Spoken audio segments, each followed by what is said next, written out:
Oke, selamat datang semuanya. Kali ini kita akan melakukan perjalanan waktu kembali ke awal abad ke-19, ke sebuah tempat yang sangat jauh, yang dulu dikenal sebagai Kepulauan Rempah-Rempah. Di sana kita akan menemukan sebuah kisah yang, luar biasa.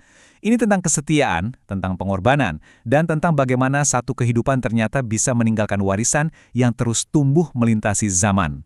Coba jujur deh, pernah nggak sih Anda merasa gitu? Ngerasa kalau apa yang Anda kerjakan sehari-hari di tempat Anda sekarang, itu kok kayaknya kecil banget ya, sepele, nggak akan bikin perubahan apa-apa. Nah, coba tahan dulu perasaan itu.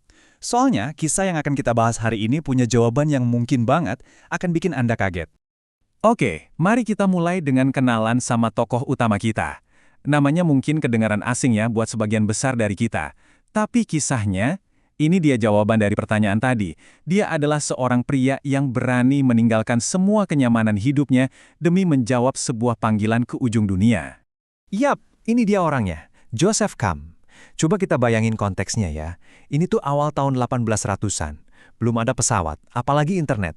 Dia ninggalin semua yang dia kenal di Eropa, lalu menempuh perjalanan berbulan-bulan di atas kapal, melintasi samudera yang ganas, menuju Maluku.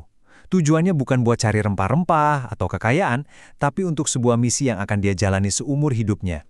Tapi, begitu sampai, Maluku itu ternyata bukan surga tropis yang menyambutnya dengan tangan terbuka. Sama sekali bukan. Justru, dia langsung dihadapkan pada sebuah kenyataan yang pahit.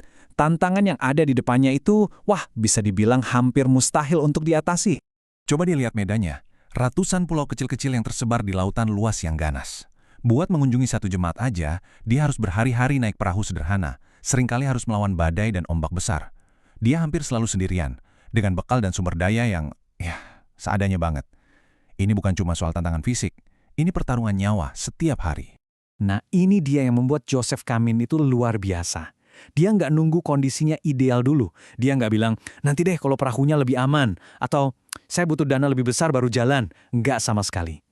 Prinsip hidupnya itu sederhana tapi radikal banget. Kesetiaan yang sejati itu nggak nunggu semuanya gampang, tapi justru lahir dan diuji di tengah segala keterbatasan.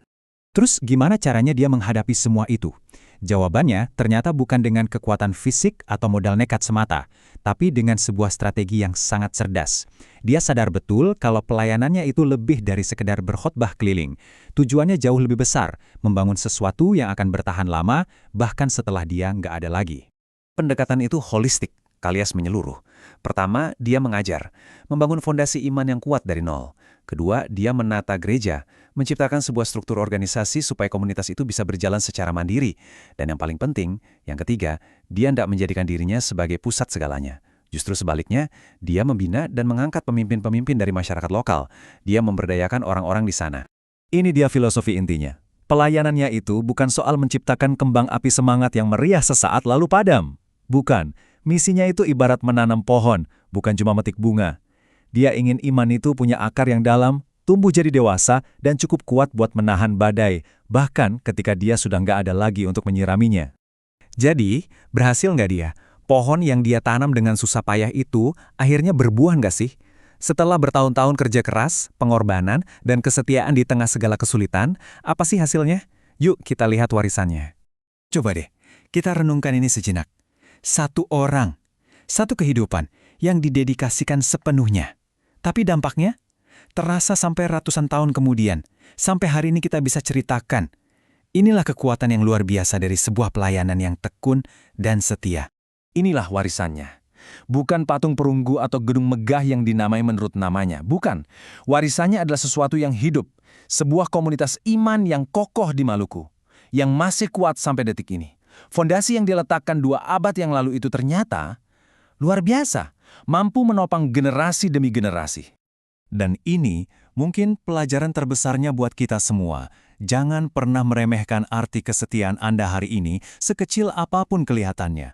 Sama seperti Joseph Camp, kesetiaan Anda di tempat Anda sekarang bisa jadi adalah fondasi bagi sesuatu yang jauh lebih besar, yang dampaknya akan terasa sampai ke generasi yang bahkan belum pernah Anda temui.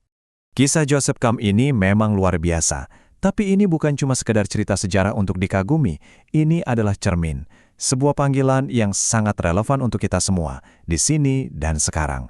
Jadi apa pelajarannya buat kita? Paling nggak ada 3 pelajaran penting yang bisa langsung kita ambil. Pertama, setialah dimanapun Anda ditempatkan saat ini. Bukan di tempat yang Anda impikan, tapi ya di sini sekarang. Kedua, fokuslah membangun kedalaman, bukan cuma popularitas. Bangun iman yang kokoh, bukan semangat yang cuma sesaat. Dan ketiga, percayalah pada kekuatan dari sebuah ketekunan. Ingat kan, air yang menetes terus-menerus itu bisa melubangi batu. Ini mungkin poin yang paling kena buat kita. Panggilan kita itu seringkali bukan ke panggung besar dengan sorotan lampu. Seringkali, panggilan itu justru ada di ruang keluarga kita, di meja kerja kita, di lingkungan tetangga kita. Tempat-tempat yang nggak kelihatan besar atau wah, tapi justru di sanalah kesetiaan yang paling besar diuji dan dibutuhkan. Jadi, kita kembali ke pertanyaan di awal tadi, tapi mungkin pertanyaannya salah.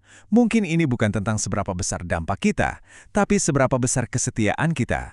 Karena dampak besar itu lahir dari kesetiaan yang besar. Jadi pertanyaannya sekarang adalah, dimanapun Anda berada, di keluarga Anda, di pekerjaan Anda, di komunitas Anda, di manakah Maluku Anda?